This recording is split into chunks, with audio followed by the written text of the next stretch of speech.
આગળ વાત કરીએ અમદાવાદના નરોડા જીઆઈડીસી વિસ્તારમાં આવેલી કેમિકલ ફેક્ટરીમાં આગની ઘટનામાં વધુ એક મજૂરનું સારવાર દરમિયાન મોત થતાં પરિવારજનોમાં ભારે રોષ જોવા મળ્યો છે। મૃતક રમેશ પરમારનો મૃતદેહ લઈને પરિવારજનોએ કંપની બહાર પહોંચીને વિરોધ નોંધાવ્યો હતો અને શરૂઆતમાં મૃતદેહ સ્વીકારવાનો ઇનકાર કર્યો હતો। પરિવારજનોએ કંપની સંચાલકો પર ગંભીર બેદરકારીના આક્ષેપ કરતા જણાવ્યું કે સુરક્ષા વ્યવસ્થાના અભાવે આ દુર્ઘટના સર્જાઈ અને મજૂરોના જીવ ગયા। ઘટનાને લઈને સ્થાનિક રાજકીય આગેવાનો પણ સ્થળ ઉપર પહોંચ્યા હતા અને ન્યાયની માંગ સાથે પરિવારને સાંત્વના પાઠવી હતી। બાદમાં કંપની તરફથી મળેલા આશ્વાસન બાદ પરિવારજનોએ મૃતદેહ સ્વીકારી લીધો હતો। હાલ સમગ્ર મામલે તપાસ અને ચર્ચા ચાલી રહી છે।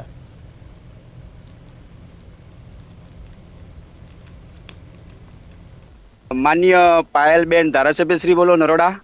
હા બોલો ને। બેન શ્રી તમે અહીંયાના ધારાસભ્ય શ્રી છો। અહીંયા મુઠિયા નરોડા જીઆઈડીસી ની અંદર 5 તારીખના રોજ જે આગનો બનાવ બન્યો તેની અંદર 3 પરિવારના સજ્જનો ગુમાયા। જ્યારે પરિવાર પોતે અહીંયા ન્યાય લેવા માટે પોતાની ડેડ બોડી લઈને આજે કંપની અગાડી તલપાપડ કરી રહ્યા હોય તો તમે અહીંયા સ્થાનિક ધારાસભ્ય છો તો પોલીસ પ્રશાસને શું કર્યું? અને અહીંયા આટલું લગભગ 500-600 માણસ અહીંયા આજે જીઆઈડીસીમાં ભેગું થયું હોય અને તમે પ્રતિનિધિ માણસ છો, નરોડા વોર્ડના અને આખા નરોડાના ધારાસભ્ય શ્રી છો, તો તમે પરિવારના સાંત્વના પાઠવા માટે પણ આવ્યા છો? પાયલબેન મારી વાતનો જવાબ આપશો તમે ધારાસભ્ય તરીકે? હું એક જાગૃત નાગરિક બોલું છું, ચંદ્રેશ પરમાર વીરા તલાવડીથી। તમને એટલી વાત ખબર છે કે મુઠિયા ક્યાંમાં આવે વિસ્તાર? બેન અહીંયા ધારાસભ્ય શ્રી નો વિસ્તાર છે। અહીંયા મુઠિયા મારામાં નથી આવતું। અરે વિસ્તાર જવા દો બેન, તમને અહીંયા લોકો માનવા વાળા માણસો છે બધા, અહીંયા સમાજ સેવકો છે। વિધાનસભા આપે પહેલા જે વાત કરી 3 વખત કીધું કે તમારી વિધાનસભા, હું એ જ કહું છું આ વિધાનસભા જ મારી નથી તો હું કેવી રીતે આવું? તો અહીંયાના કોણ ધારાસભ્ય છે એ આપ ફાઇન્ડ આઉટ કરી લો। પણ આપની આપ ધારાસભ્ય છો, 182 માં ધારાસભ્ય, કયો ધારાસભ્ય ક્યાં લાગે તમને ખબર નથી? પણ ભાઈ તમે આવી રીતે કેવી રીતે વાત કરો? તમે 3 વખત કીધું। અમે એગ્રીમેન્ટ કરવાની કોઈ જરૂર નથી, અમે ન્યાય માટે ભેગા થયેલા છીએ। તમે મત વિસ્તાર ના ગણાવો અમને બેન। હલો, આપ ધારાસભ્ય શ્રી છો બેન, પ્લીઝ અહીંયા આટલા લોકો તલપાપડ કરીએ, તમે મને મત ક્ષેત્ર ના ગણાવો, અહીંયા વિધાનસભા ના ગણાવો। અહીંયા મતનું મલાતો જડવાય એ માટે તમને કોલ કર્યો છે। આપ ધારાસભ્ય શ્રી છો, જોડે વાત કરો, પીઆઈ ને વાત કરો। પીઆઈ આવી ગયા અને અહીંયા માલિક 5 દિવસથી કોઈના કોલ નથી ઉપાડતા બેન।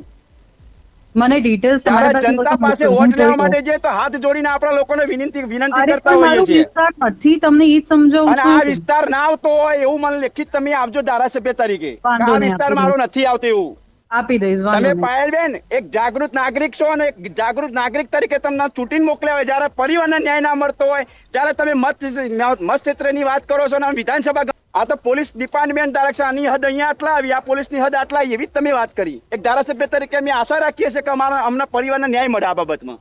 પણ હું તમને, તમે મને કયો એક ધારાસભ્ય તરીકે, તો હું તમને એવી રીતે જવાબ આપું? તમે મને પહેલાથી જ કહેતા હતા કે તમારું આવે એટલે મેં ક્લિયર કર્યું। અને તમે જો આટલું મીડિયા હતા, સોશિયલ મીડિયા આપને આ કરી આપું, અત્યારે પોલીસ વાળું જે છે ને તમારું વિષય હું આપને અત્યારે સોર્ટ આઉટ કરી આપું, બરાબર? હા, તમે પીઆઈ ને અત્યારે હાલ મોકલો અને એમના જે કંપનીનો માલિક છે, મેનેજર છે, અત્યારે ફરાર છે 5 દિવસ।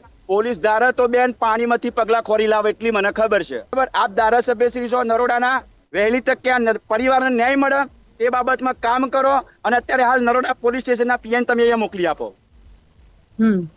જી, હું તમારો વેટ કરું છું 1.5 કલાક અહીંયા, ત્યાં સુધી ડેડ બોડી અહીંયા મેં લોકો। અમદાવાદના વસ્ત્રાલ વિસ્તારમાં રોડ બનાવવાની કામગીરી દરમિયાન અનેક જગ્યાએ રોડ બેસી જવા અને જમીન ધસી જવાની ઘટનાઓ સામે આવી છે। શ્યામજી ફાર્મ પાસે નવી બનાવાતી રોડ સાઇટ પર એક કાર સંપૂર્ણ રીતે માટીમાં ફસાઈ ગઈ। સ્થાનિકોએ આક્ષેપ કર્યો કે કોન્ટ્રાક્ટર દ્વારા કોઈ બેરિકેડ કે દિશા સૂચક બોર્ડ લગાવ્યા વગર કામગીરી કરાઈ છે, જેને કારણે આ સ્થિતિ સર્જાઈ છે। સીટીએમ વિસ્તારમાં રહેતા 76 વર્ષીય senior citizen electric contractor Chaturbhai Patel પોતાની કાર સાથે આ માર્ગ પરથી પસાર થતા હતા અને કાર માટીમાં ફસાઈ હતી। તેમણે તંત્ર પાસે મદદ માંગવા છતાં કોઈ સહાય ન મળતા કલાકો સુધી રાહ જોવી પડી અને બાદમાં ખાનગી ક્રેનની મદદથી કાર બહાર નીકાળાઈ હતી। તેમણે ચોમાસા પહેલા રોડ કામ ઝડપથી પૂર્ણ કરવાની અને યોગ્ય સુરક્ષા વ્યવસ્થા રાખવાની માંગ સાથે ઓનલાઈન ફરિયાદ પણ નોંધાવી હતી।